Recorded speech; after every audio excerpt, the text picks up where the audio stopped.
We recently updated Speakable's AI Activity Creator, and it's never been easier to create engaging, authentic language practice and edit that practice with Speakable. So let's take a look at how it works.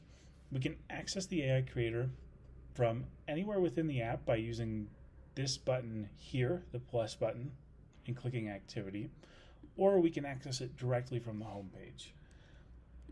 When you're creating your prompt, you can either write a prompt and use that as the primary thing to tell the AI what to create. You could also add videos, images, and upload documents to give it guidance on what to create.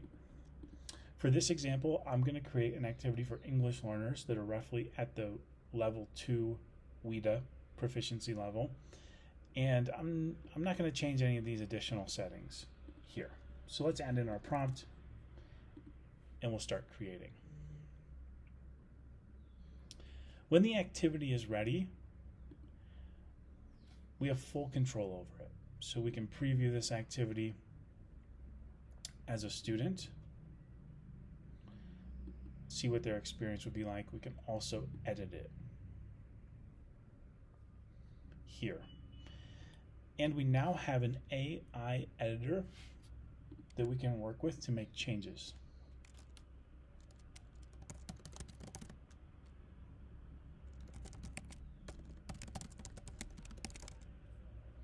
So we can give this a prompt, tell it what we would like to change in the activity, and it will do all the work for us. So that's the new AI Activity Creator. I'm very excited to see what you create.